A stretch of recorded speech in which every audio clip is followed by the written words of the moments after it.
Okay, so picture this, right? You're just sitting, you're chilling, you minding your business, right? And then you get a call, and it's the cops, and they're saying, "Hey, listen, we just found the body of your son, right? And we need you to come and identify him." And it's like, "What do you mean?"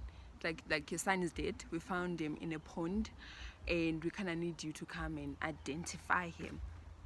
But here's the catch: you buried your son 40 years before. So it's like, what do you guys mean? And who did you guys find? And if that is my son, because you're saying DNA says that's my son, then who did I bury 40 years ago? When I find out what I'm talking about, sit down. Sit down and let me tell you. So, here's our book, Mortal Remains, right?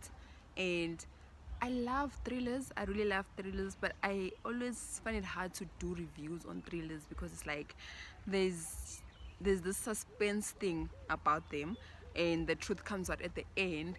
And I feel like because now I know the truth, I'm just gonna be rushing to try and get you guys like to the truth, right? But this is my first time reviewing a thriller, so I'm hoping you guys will like it. And if you guys like it, then we can do more, or we can work something out. But okay, cool. So Mortal Remains, we meet Dr. Temperance, Dr. Temp. She on that day when they find the body, she goes to the said pond, and there's a man. He's wrapped in like a plastic bag, and he has like a snorkel thing coming out of the plastic bag, and his one leg is chained to a huge rock, right? Kind of a thing. So it's kind of like giving suicide murder situation. So Dr. Temp is a anthropologist, right? So those are people who like study human beings, being patterns, like those kind of things. Like they really study the behavior of people, the origins of people, like your ancestors, like why do you act the way that you act, like your DNA is, or anything to do with the human being, like the core of the body, you know. I think that's what they do. I think that's what I got from the story. So she gets the guy, and they're trying to figure out who he is and everything. So they take like his prints and they put them on the database, and that's when they find out, okay, the guy is actually a guy named John Charles Lowery, right? He okay, they also find out that he died in 1968. So now we're in 2008. So they're like, okay, well, hold up, how is it possible? In the system it says he died, he was in the military, he died when he was 18, but now it's 2008 and they just found his body in the pool. So like, what's going on, right? So obviously they contact the dead, and the dead is like, there's no way, I buried my son, I buried both my sons, like I don't know what you mean or what you guys are talking about. So the dad, because he has connections, he gets in touch with his friends and is like, there's people saying they just found my son, but I buried my son 40 years ago, like what's going on, right? So the dad is frustrated, the dad is upset, and he's just like trying to figure out what happened to his son. And the guys in the higher spaces, they obviously come back to Dr. Tim, and they're like, you need to figure this thing out, because we need to figure out who did he bury, whose remains are those that are in his son's grave, right? Okay, so what happened with Charles, what they assume he was doing, right? Because of how the nature of the plastics and the powders and everything, they suspect that he is what they call autouretic. Is that what they said? Is that it? Where is that? I have information down right here, but somewhere. Yeah, autouretic, which is linked to people pleasuring themselves in different ways. So okay, the guy that's coming there in the corner, that's my brother. Is doing his washing. I don't know why he's coming into my view, but okay, cool. They assume that he didn't, it's not a suicide, it's not a murder, he was just trying to do adult stuff. And they think because he had a knife, there was a knife next to him, he was gonna, obviously after he's done, cut himself loose. But they think the snorkel thing that he had going on shifted, he couldn't breathe, he panicked, he lost the life, and then he died. So that's how this guy died. So again, Lato is like, there is no way my son the hero that he thinks the son is died pleasuring himself in a pond. It's not.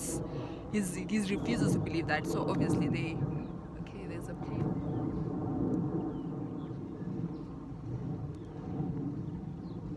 For some weird reason, it's always when I want to film that there's weird noises. Thank you.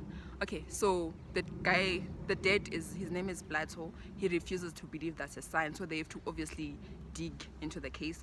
So Dr. Tim teams up with her doctor friend, Dr. Daniel.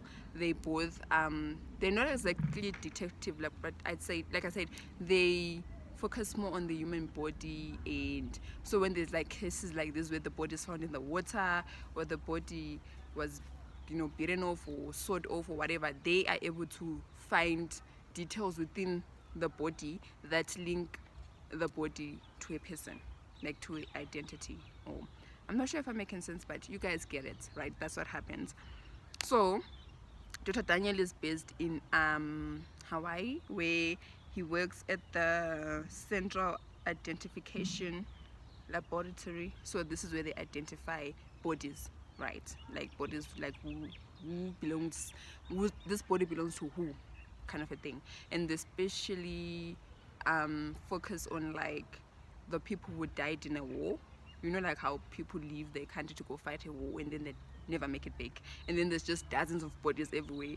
So they use the CIL to identify the bodies and link them to the people that people are looking for.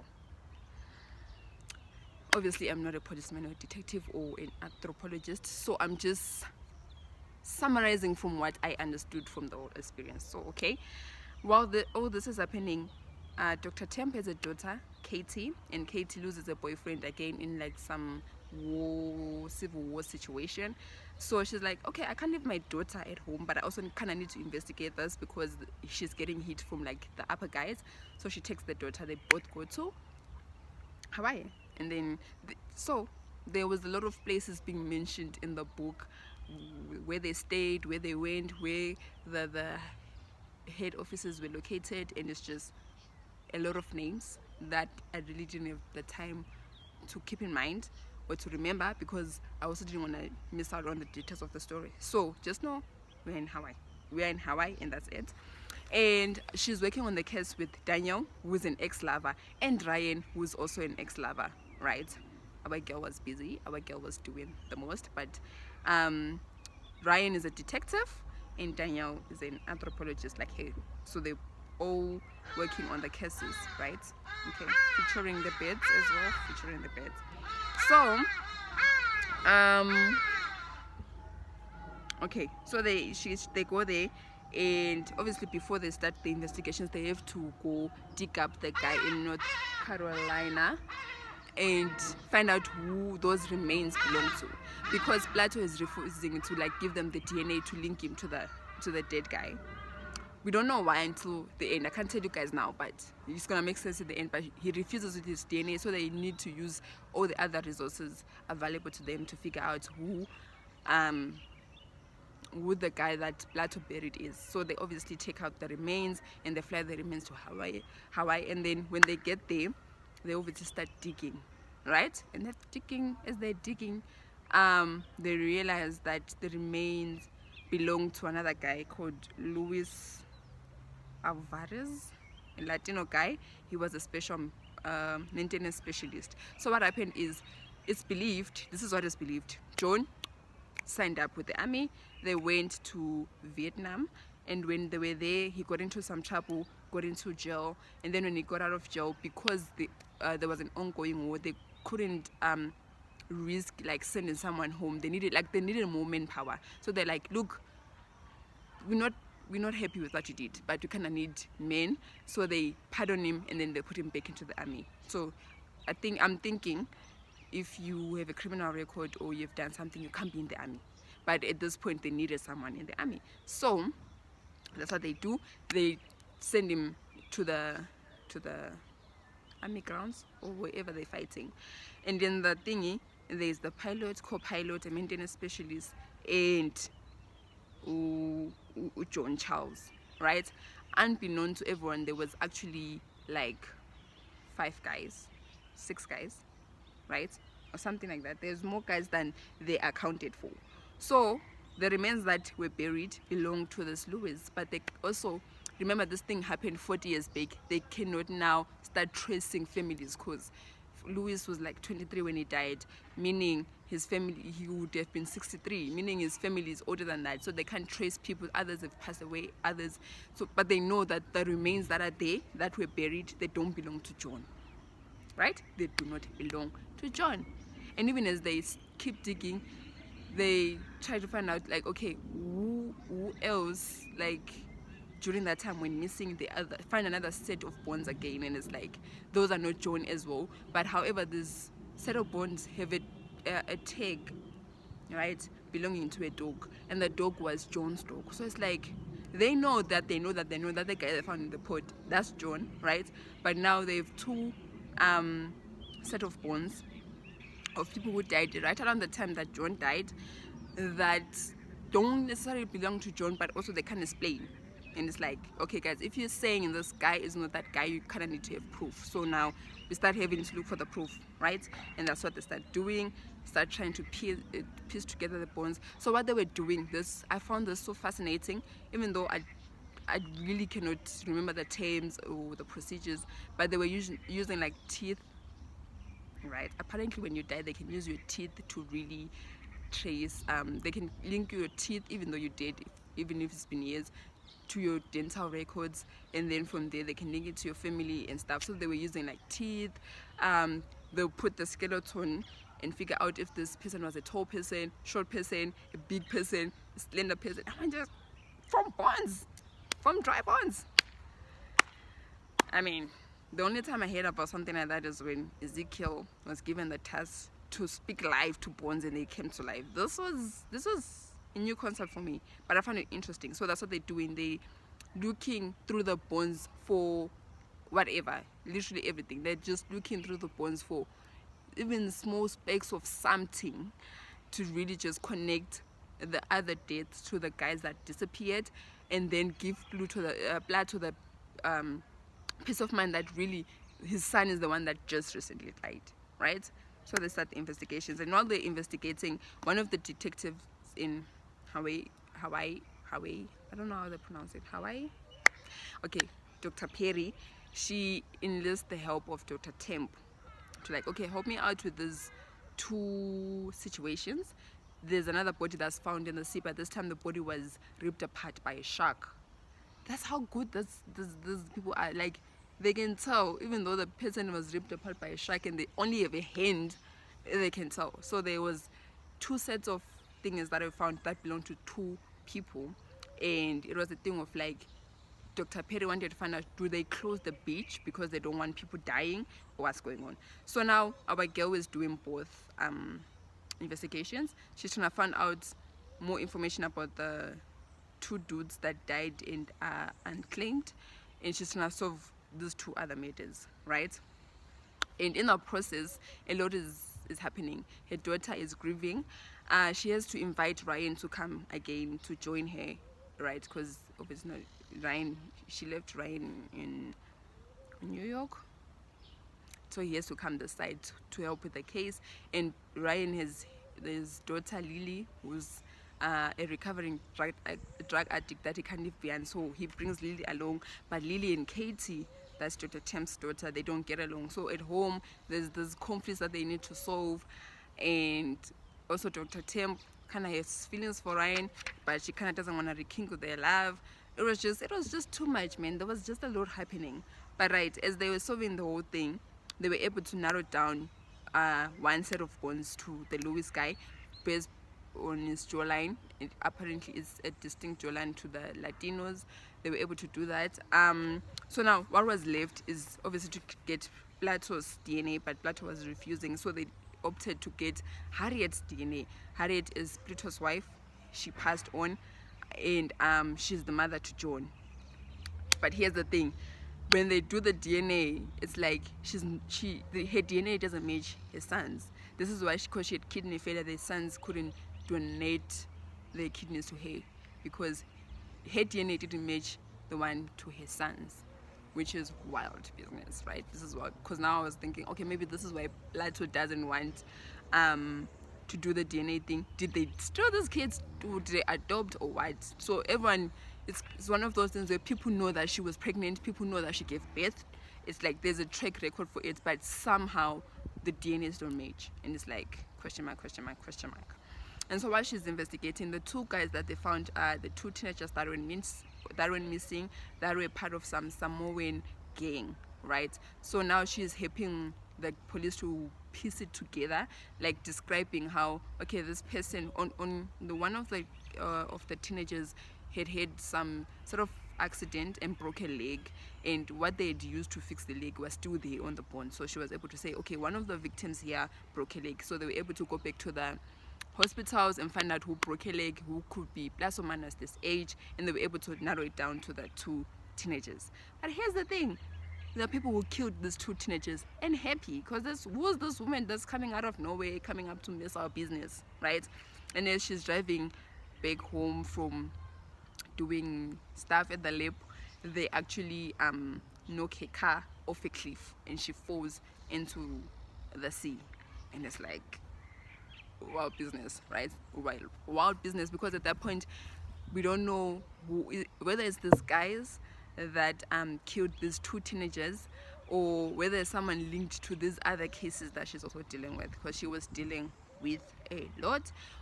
Or there was a colleague she was fighting with, a colleague that got fired because he messed up with the bones, right? So when they bring this to the big guy's attention, it's like, okay, who was responsible for this? And they find out it's that guy, and then it's like, okay, well, it's tickets for you, because how would you mess up something so big? Okay, so they do that, and then I'm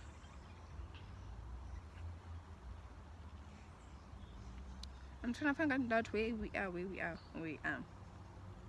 Okay, so while they're investigating, they also find out that Joan had a cousin called Reggie, right? Reggie was like a troublemaker. They don't know what happened to him. So we're trying to get Reggie, because obviously with the Harriet's DNA it didn't work out because they're not matches. We're trying to get Reggie. They can't find Reggie, right? So now it's like, it's getting tougher and tougher. And while at it, they discover that one of the other bones belonged to Alexander Lapasa, and he comes from like a mafia family, right? And while they have those bones, they know that there's a guy who's actively using Alexander's identity. So that's how they crack the case, because it's like they were trying to figure out, like, okay, they figured out the one set of bones, the other set of bones they couldn't figure it out until they saw like a goat tooth on the skull thingy, and they traced it to Alexander. But here's the thing, Alexander is alive somewhere, and he's operating this gangster hangout thing, and they're like, but why do we have his bones here? So they investigate that, and then they get that Alexander guy to be like, hey, listen, they can't obviously say you are being an impersonator or identity fraud or identity theft or something like that. So they're like, listen, your parents died, right? And your brother is looking for you for this inheritance thing that you guys have to split. And so obviously the Alexander is greedy and wants the money, and he comes. So they were banking on that, and he did come. And when he comes, he says, hey, listen, by the way, I'm not Alexander Lapasa, I'm John Charles, right? I'm John Charles, and I killed Alex, and I took his identity. And it makes sense, because now it connects the dots. But now, as they're sitting there, our girl was like, okay, if this is John, who is that guy that we found in the pod literally like 2 weeks back, right? It's like something is already up. But how the guy describes himself is almost like he knows so much about John to not be John. So it's like, how would you know about John if he wasn't John, kind of a thing. So it's like this huge thing. But as he is talking, she is taken back to a conversation she had with Lato, that is John's dad, who was describing how Harriet had 2 different eyes, a green one and a brown one, and describing her illness and how the sons couldn't donate a kidney to her even if they wanted to, right? And our doctor remembered this medical thing. It's called a chimera, something like that. It comes from a Greek mythology, that involves a monster that is like a head of a goat and lion and a snake tail. But in human beings, it talks about people who have 2 sets of DNA, right? So she's like, maybe Harriet is the mother to John, right? She just had 2 sets of DNA. That's why she had a brown eye and a green eye. You know, it happens in like fraternal twins. They kind of mesh a lot of their thingies. So even though they don't look alike, but they both have each other's DNA, something to that effect. I'm not a doctor, but as I was investigating or as I was researching so that I can tell you guys, it happens a lot in like fraternal twins, where someone can have 2 people's DNA, and then when that person gives birth, her DNA won't match the kids because she already has different DNAs. So the kids have to be matched to the grandmother or to the grandfather to get, you know, kind of a thing. So she was like, okay, probably that is why we couldn't get Harriet to match with John, right? So she obviously tells the guys like, look, I'm onto something, let me call Daniel. So she calls Daniel and is like, listen, on the plane, how many people were there? Please ask. There was a guy who obviously saw the guy's body in the plane, and the guy was like, okay, there was 5 people. And then she was like, bingo. And even as the guy is talking and everything, she is able to piece together the information that actually the guy who was talking is not John Charles, but it's the Reggie that they're looking for, right? Because she had a picture of Reggie and John, and there was a resemblance there, right? They could have passed off as twins, right? Kind of a thing. And so she's like, okay, cool. She asked to get into because the whole time they were listening on the other side of those what do they call it, interrogation rooms, and she's like, let me go inside and let me ask this guy questions without blowing our cover. So she goes there and she starts asking him stuff that eventually leads him to crack and say, okay, cool, I'm Reggie. And what really happened is Reggie wanted to get into the army, but like we said, he was a criminal. I'll say that he was a criminal, so he couldn't. So he gets Thingy to sign up, John to sign up. John signs up, but John doesn't want to go. But also John, he comes from this family where it's kind of like a thing. His dad has done it, the grandfathers have done it. He can't necessarily just stand up and be like, hey, I'm not gonna do it. So he's like, okay, cool. He joins, but Reggie goes in his place because back in the day, they don't have the technology we have today. People are just like, he looks like the guy in the picture anyway. So Reggie goes into the army and John goes to Canada, right? And then when Reggie is in the army, he realizes, my guy, it's heavy here. You know, people are dying and everything. And that's where he messes up and he gets arrested. And then when they have to send him back, right? That is when he's like, I can't go back. You know, I can't go back. And now, because of the whole swap they did, he also can't risk people knowing that, you know, something happened, because then they're gonna go to jail and he can't do that to himself or his cousin. So what he does is, on the plane that they got on, the plane crashed, right? But he survived and Alexander survived, right? And Louis, who was the maintenance guy, all 3 of them, they survived. The others, they died. And then Louis survived but didn't make it far away from the plane before he died, and they left him there. And then Reggie and Alexandra went forward, and as they were going, he realized that Alexandra was also kind of like running away from home, you know. So like, people were not going to be looking for him for a long time. So what does Reggie do? Kills the Alex guy, takes his identity, so he changes himself. He's no longer the John Charles that he was. He's now the Alexandra Lapasa, right? And with that, John doesn't get to hear from him, he doesn't get to hear from John. So like, that connection is like broken for like 40 years, right? So that's why there was like those 2 remains, like 2 bodies that were unnamed. They were just like case files, because they were like, they couldn't connect them to the body, because they were under the assumption that there was only 4 people in the plane, and that the one, obviously the Louis, they just couldn't identify him or link him to a family or to a body, so they just left him as unmarked. But it was actually 2 people. Alex was also part of the plane crash, just that they managed to go, and he was killed afterwards by our guy Reggie. And then he assumed identity Alex, and because the name and the surname carried so much weight in the mafia world, he then actually gets to succeed in this whole thing, and he starts this gangster hangout. He's not really the gangster, he's not dealing drugs and stuff. That's why police couldn't also link him to things. He just uses this name that gives him this power, that gave him this kind of life where no one touches him, but he gets to be his own person. So that's what happened. And our guy John left Canada, went back to America, lived a low-key life where he didn't get any cards, nothing. He just used cash. He worked for people's guardians and everything just to keep a low profile, because again, like I said, they were gonna get arrested had they found out that that thing happened. So that happens. I think that's pretty much everything. Yeah, that pretty much is everything. And yeah, that's how the case went, and how in the end Plato does end up dying, and they bury his son next to him. He dies literally during the investigations. They buried them together, and then they took Louise, who was buried, remember the one they had to remove to check out and do testings on, they put him back in that grave because they still couldn't find a family to link him to.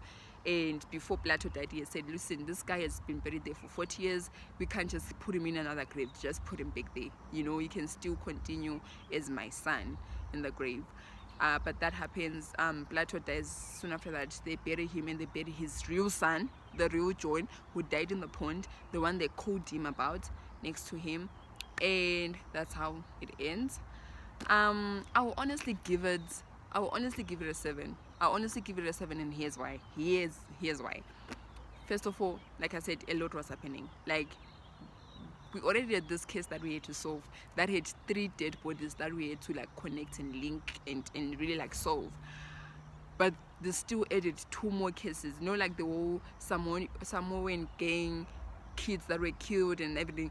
I think thrown into the mix, it really became too much even for me, because I was just like, oh my word, like we're doing too much. Like what's up with this? Second of all, I feel like there's a book earlier than this, or there's books earlier than this one, because when you read this one, you get a feeling like you're supposed to know who the characters are, even though she explains obviously who they are, but you feel like then kind of a thing, you know what I'm saying? It's like getting into you're getting into a series and you're on episode 3, even though they're gonna say previously and fill you on what happened previously, but it's almost like you missed some sort of a chunk. That's how I felt. I felt like I was missing out on some information, because how is Ryan an ex-lover? Why are they ex-lovers? And why do they feel for each other? They don't want to confront them. It's never even mentioned until the end of the story. They don't even talk. Even in the end, they're not together. And it's like, so why were you highlighting it in the story if you knew the story was going to end, they're not going to be together? Like, what was the reason, ma'am? Like, there's no romance, there's nothing. Like, why did we have to know that Ryan's your ex-lover, kind of a thing? So that's another point that she loses. And also the third one is the fact. Oh my word, I love facts, I love learning, I love knowing new things, but I feel like she was explaining everything so much, and it was so confusing. It was so confusing, especially with the way she was explaining it, like the detective stuff, what each headquarters does or what each team does, and she was explaining things that happened in the war and the things that were put in place after the war to help. So there was also a lot of facts being thrown into the story, and it's like, ma'am, I'm trying to find out what happened with those bodies, like who killed who, why, when, you know. So she was also doing too much in terms of the facts, even with the war, naming the places in Hawaii and why they have those names, or when they were formed, or who lived there, what king did that. And I'm just like, can we have the history lesson later? Can we solve the case? So there was also like a lot of facts being thrown into the mix that was just like weird for me.